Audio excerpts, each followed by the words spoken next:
Last lecture में हमने sum of cubes of first 10 numbers और फैक्टोरियल के प्रोग्राम डिस्कस किए थे। उम्मीद है आपने उनकी प्रैक्टिस कर ली होगी। आज हम चूँकि केस स्टेटमेंट को ज़्यादा हम नहीं देख सके, मैंने आपको सिर्फ ये बताया था कि ये इफ़ स्टेटमेंट की मुतबादिल है, तो इफ़ स्टेटमेंट की जगह आप केस को यूज़ कर सकते हैं। अब मैं आपके सामने कुछ क्वेश्चंस यहाँ लिखे हुए हैं, वो कुछ हम प्रैक्टिस करके देख लेते हैं कि केस स्टेटमेंट के ज़रिए ये काम कैसे होता है। अब देखें, ये एक प्रोग्राम है, write a program that enter 2 numbers for user and 1 operator. आप यूज़र से पूछेंगे ना 2 नंबर एंटर करो, वो कर देगा। उसके बाद आप पूछेंगे कि करना क्या है इन नंबर्स के साथ, आप कहेंगे प्लस कर दो, तो वो 2 नंबर्स को प्लस कर देगा। और अगर आप कहेंगे माइनस कर दो तो वो माइनस कर देगा। अगर आप कहेंगे स्टेरिक तो वो मल्टीप्लाई कर देगा। और इसी तरह अगर आप स्लैश दबाएंगे तो वो डिवीजन कर देगा। तो इस प्रोग्राम को हम चला के अभी देखते हैं। वैसे तो ये प्रोग्राम ठीक लिखे होते हैं, जब भी मैं यहाँ से इनको कॉपी करता हूँ तो ये ठीक चलते हैं। तो हम इसी का सहारा लेते हैं और कोशिश करते हैं यहीं से प्रोग्राम चला लें। ये लें, ये हमारी एक जगह फाइनल हुई होती है, उसी को लेके चलेंगे। चलो,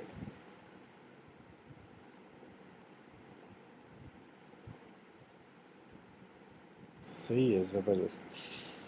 चलें, इसकी जगह पे हम यहाँ से लेके इसको ख़त्म करते हैं और जो मैं कॉपी करके लाया हूँ उसको पेस्ट करते हैं और स्टेप बाय स्टेप देखते हैं क्या कोई प्रॉब्लम तो नहीं है। डिम ए बी और कोमा आंस। आंस भी एक वेरिएबल है, ठीक है, इससे कंफ्यूज नहीं होना। आप कोई भी नाम रख सकते हैं, उसने आंस रख दिया एज डबल, ठीक है, बिल्कुल सही है। आगे हमने क्या लिखा जी, डिम ओप, ये भी एक वेरिएबल है, एज स्ट्रिंग, ठीक है, स्ट्रिंग वेरिएबल्स। आगे चले, अब देखें ए को हमने कहा value input box enter first number, तो फर्स्ट नंबर एंटर करो, क्या करना है उसके साथ।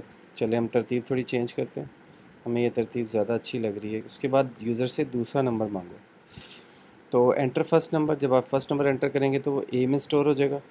उसके बाद आप उसे कह रहे हैं एंटर सेकंड नंबर, तो सेकंड नंबर जो है वो बी में स्टोर हो जाएगा। तीसरे स्टेप पे हम पूछेंगे कि आप बताओ करना क्या है। तो यूज़र जो भी एंटर करेगा प्लस माइनस स्लैश, वो ओप में जाके सेव हो जाएगा, ओपी में, ठीक है। तो उसके बाद हम क्या करेंगे, सेलेक्ट केस, ये सिंटेक्स को आपने फॉलो करना है, इसको चेंज नहीं करना, ओपी। तो हमें केस स्टेटमेंट को ये बताना पड़ता है कि तुमने जो डिसीजन करना है ना कि किस तरफ जाना है, वो ओपी के वेरिएबल की बेस पे करना है। इसके अंदर जो वैल्यूज़ होंगी उसको देखना। तो ज़ाहिर है ओपी में हमें या तो प्लस दिया होगा या माइनस या स्लैश या स्टेरिक, तो वो देखेगा अगर प्लस है तो वो इधर आएगा, answer is equal to A plus B कर देगा, ठीक है। इस ए प्लस बी की जगह आप ए ओ पी बी भी लिख सकते हैं, हम चेक कर लेंगे कि ठीक करता है काम या नहीं। अगर वो कहता है माइनस दबाया आपने तो वो इधर आ जाएगा, ऑटोमेटिक इधर आएगा और ए में से बी माइनस कर देगा। और अगर आपने स्टेरिक प्रेस किया तो वो खुद ब खुद इधर आएगा और ए और बी को मल्टीप्लाई कर देगा। अगर आपने स्लैश प्रेस किया तो वो इधर आएगा और लिखेगा ए स्लैश बी, और उसके बाद उसे लिखेगा case else invalid operator. Bill फर्ज आप 2 प्लस दबा देते हैं या ए बी सी दबा देते हैं, आपसे कोई गलती हो जाती है कीबोर्ड से, तो वो आपको इधर लेके आएगा और कहेगा कि आपने इनवैलिड वेरिएबल प्रेस किया, तो गलत नंबर प्रेस किया, नंबर से मुराद ऑपरेटर, तो सही ऑपरेटर प्रेस करें। उसके बाद लिखा हुआ है go to A B C D, ये देख लेते हैं ये क्या चीज़ है, एंड सेलेक्ट और आंसर इज़ दिस, ठीक है। चलो, ये ए बी सी डी भी हमें पता चल जाएगा ये क्या चीज़ है। फ़िलहाल ना ए बी सी डी को हम करते हैं ख़त्म, ये कर रहा है गड़बड़, ठीक है। चल, अब चलें जी। शायद ए बी सी डी का मसला नहीं था, एंड सब 2 हो गए थे, ठीक है। चल, एंड सब का मसला ना हो गया हो, इन द नेम ऑफ अल्लाह। चलें जी, फर्स्ट नंबर एंटर करें 45, ओके, ये ए में जाके स्टोर हो गया। दूसरा नंबर एंटर करें 67, ये बी में जाके स्टोर हो गया। अब वो कहता है ऑपरेटर भी ऐड करो, मैं कहता हूँ मल्टीप्लाई कर दो ए और बी को, तो उसने ए और बी को मल्टीप्लाई किया तो आंसर आया 3015, ओके। दोबारा चलाते हैं, पहला नंबर 90, दूसरा नंबर 100, दोनों को जमा कर दो, प्लस तो 100 90 190 होता है, बिल्कुल सही है। फिर चलाते हैं एक दफ़ा। 78 89 ऑपरेटर हम करते हैं गलत ऐड, स्लैश 2 दफ़ा दबा देते हैं, इनवैलिड ऑपरेटर आ गया ना। क्यों इनवैलिड आया? क्योंकि आपने 4 ही तो ऑप्शन दिए, या तो प्लस होगा या माइनस होगा या स्टेरिक होगा या स्लैश होगा। तो उसने कहा नहीं, कुछ भी नहीं है, ये गो टू ABCD, इसको छोड़ दें, ये पता नहीं क्या है, इसको ख़त्म करके भी देखते हैं, अगर ये काम दे दे हमें तो इसके बगैर ही चले। अब हम एक दफ़ा और इसको चेक कर लेते हैं। 30 तो तकसीम कर लेते हैं अब, डिवाइड 90 को 30 पे तकसीम करें तो 3 आता है। तो ये केस स्टेटमेंट होगी। इस तरह से आपने प्रैक्टिस करनी है। आगे चलें, मज़ीद देखते हैं। ये देखें, ये बड़ा इंटरेस्टिंग प्रोग्राम है। ये कहता है जी कि यूज़र से सारी वैल्यूज़ लो, उसके बाद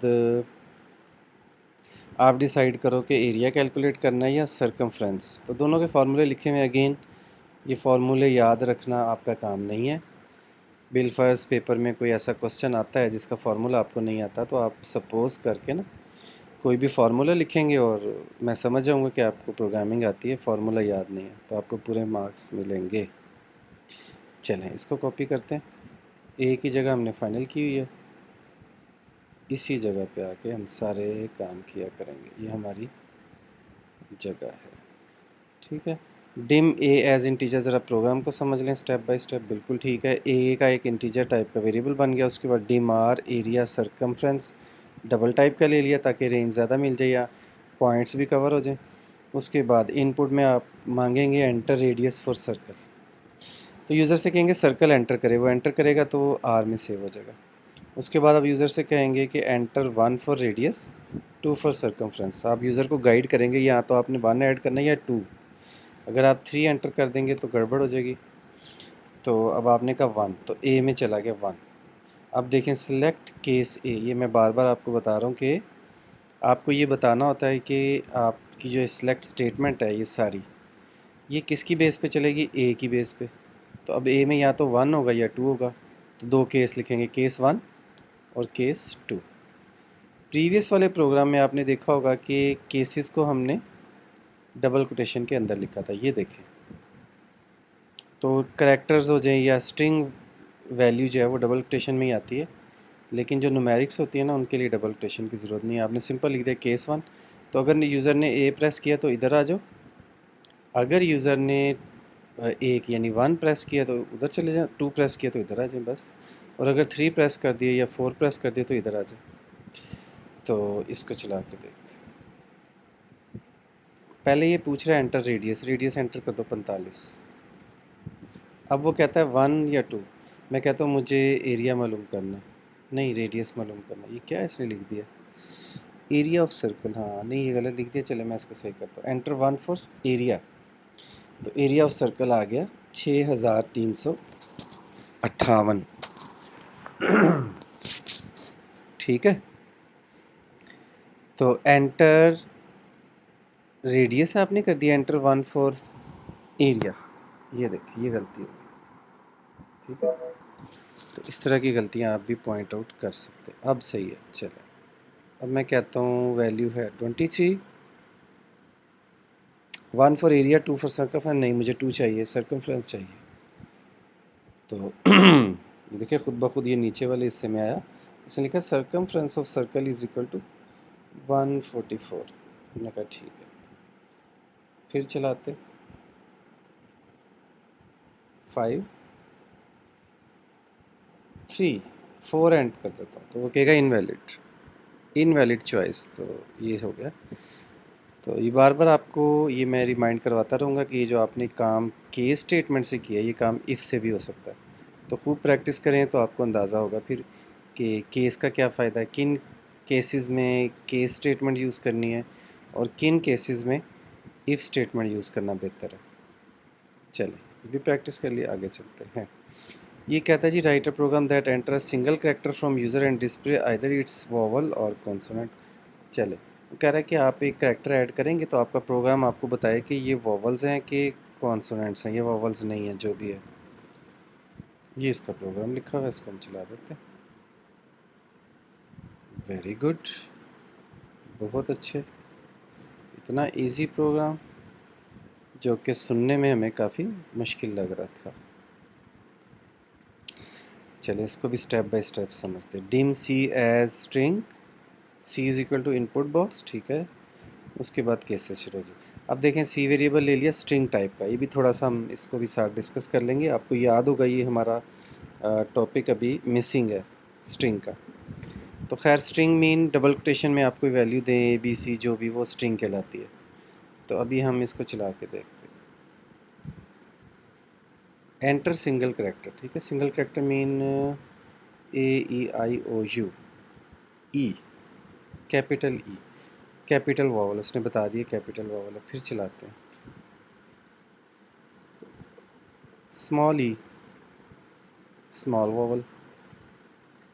अब कोई ऐसा वर्ड एंटर करते हैं जो वावल नहीं है, टी, नॉट अ वावल। कोई ऐसा वर्ड एंटर करते हैं जो गलत करेक्टर है, semi colon, not a vowel. ये इसका फ्लॉ मिल गया। इस पे आपने थोड़ा सा काम करना है। ये प्रोग्राम में थोड़ी सी गलती है कि सेमी कॉलन के केस में इसको लिखना चाहिए था कि इनवैलिड एंट्री, जैसे हमने अभी लास्ट 2 प्रोग्राम्स में डिस्कस किया ना, यहाँ पे एंड में एक एक्स्ट्रा स्टेटमेंट आ जाती। चलें इसको देखते हैं। जो भी हम वैल्यू एंटर करते हैं वो सी में सेव हो जाती है। ई पहले हमने एंटर किया, कैपिटल ई, फिर स्मॉल ई, फिर टी। सेलेक्ट केस सी, यानी सी में वैल्यू आ गई, सी में वैल्यू आ गई, सी में वैल्यू आ गई। तो अब आपने एंटर कर दिया कैपिटल ई या स्मॉल ई, तो ये देखिए ये चेक करेगा। अच्छा ये इस तरह भी हो सकता है। आप देखें केस को अलग अलग भी लिख सकते हैं, केस ए, फिर नीचे लिखें केस ई, फिर केस आई, सारे बारी बारी लिख सकते हैं, लेकिन एक लाइन में भी लिख सकते हैं। मीन आप ये कहना चाह रहे हैं कि अगर बड़ा ए हो, बड़ा ई हो, आई हो, ओ हो, यू हो, तो मैसेज बॉक्स में लिख दो कैपिटल वावल।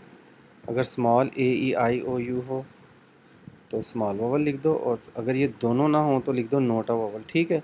सेमी कॉलन और सब कुछ उसने कह दिया नोट अ वावल, लेकिन आप एक एक्स्ट्रा स्टेटमेंट लिख दें कि सेमी कॉलन के बारे में बता दें कि ये इनवैलिड एंट्री है। चलें आगे देखते हैं कुछ और। अगर ये लास्ट में मैंने आपको टास्क दिया था, ये आपने खुद करना है, पढ़ा हुआ है इसमें, बना हुआ है, कुछ एक्स्ट्रा चीज़ करने की ज़रूरत नहीं, लेकिन इसको ब्यूटीफाई आपने थोड़ा सा करना है। ये प्रोग्राम देखें ज़रा, कहता है write a program that enter day number starting from Monday, then user display day against the number, ठीक है। आपने नंबर एंटर किया, ए में स्टोर हो गया। अब अगर आपने 1 एंटर किया तो मतलब मंडे, 2 से ट्यूसडे और इस तरह 7 तक है। और एल्स देखें इसमें भी लिखा हुआ है इनवैलिड एंट्री। तो ये आप इसकी प्रैक्टिस करें, कोई नई हमने स्टेटमेंट्स तो नहीं सीखी, इन्हीं की आप प्रैक्टिस करें। उम्मीद है आपको पसंद आएगा। अगर कोई इशू आए तो आप मुझे कमेंट सेक्शन में ऐड करें। चैनल को सब्सक्राइब करना ना भूलें। अस्सलाम वालेकुम वरहमतुल्लाहि वबरकातुहू।